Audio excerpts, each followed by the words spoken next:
everybody, this is Dream, and today I'm going to be reviewing Crash Drive 3. Crash Drive 3 is developed and published by M2H. They also published Verdun and the other game in that series, which is called, I think, Tannenberg, that's what it is. So, definitely interested in games that they publish. So, of course, they developed this one, and this is an automobile slash arcade racing game. Sort of racing, I guess, but not exactly. Um, this game is basically an open world game where you use a car and you're going to have to do stunts and do all sorts of different things in order to get points to unlock more cars and beat the areas. So, for instance, you're going to get challenges like find this blue ring, and you're going to have to find the ring. You're going to have to look for other humans to hit. In some challenges, you're going to have to score a certain amount of points in some challenges. And there's just a lot of different challenges that you're going to have to deal with. There's also games like Cops and Robbers when you play with co-op with friends. And you also have to do lots of different things, like get all the rings and find all the collectibles in order to get each area complete. There are, I think, 4 areas in the game. And it's a pretty big map for what it is. And it's a pretty fun little game if you just want to kind of sit back and drive a car around and not have to be too crazy with anything. There are also, I should say, there are also collectible coins that are going to be a challenge occasionally as well.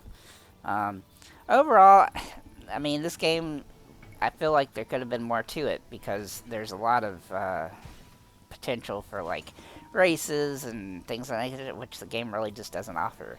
There are plenty of cars, but even that seems like there's not a whole lot of difference from one to another when it comes to like smaller cars. Like the first car you get, I mean, as far as cars late in the game, they do get better, but they don't get like overwhelmingly better. And so that kind of feels like it's just a chore in order to like rank up to get slightly better cars later. Overall, I don't have a price for the game yet, so I can't really give too much about that. But overall, I felt like the game just left a lot to be desired. I don't think it's a bad game by any stretch of the imagination, but I don't know if there's some reason why there's a bunch of these types of games coming out that are just like, you know, crash dummy games where you just drive a car around, try to do stunts and things of that nature. I mean, there's just never a lot to them, which kind of harms them. I mean, the levels are big, I guess, and there's plenty of different types of stunts you can do, but once you've done it for like an hour, I mean, what are you doing any different? So it's hard to really, it's just super repetitive pretty quickly, and it's kind of not that exciting once you get past that point. I probably played it for like 2 or 3 hours, and I was to the point where I unlocked a couple areas, but I was just like doing the same thing in each area, you know, with subtle differences, and just kind of got bored really quickly. So that's I'm not gonna give this game a very high score. It's gonna be a 5 out of 10.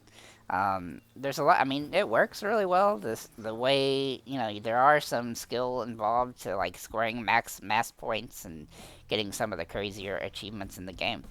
But I just find it to be a big amount of like repetitive nonsense that I don't really want to keep doing over and over in order to get the different achievements. It's also not a very short game achievement-wise. I mean, it's probably going to take, you know, 6 to 10 hours, I would guess, somewhere in that range. It's not something I even feel like I want to continue to try to get all of them because, again, it's just repetitive and boring to me. So, as somebody who's a big fan of, like, racing games, this game does leave a lot to be desired, and I don't really recommend it. Granted, we don't have a price point yet, so maybe it'll be cheap enough where it makes sense, but overall, I'm just not a big fan of this one. I mean, it is fun in small doses and fun with friends for a little while, but you're not going to have a whole lot. You're not going to get like 10 or 15 hours of fun out of this, I don't think. So that's pretty much all I got for you. If you do pick it up, let us know in the comments what you think, and thanks for stopping by.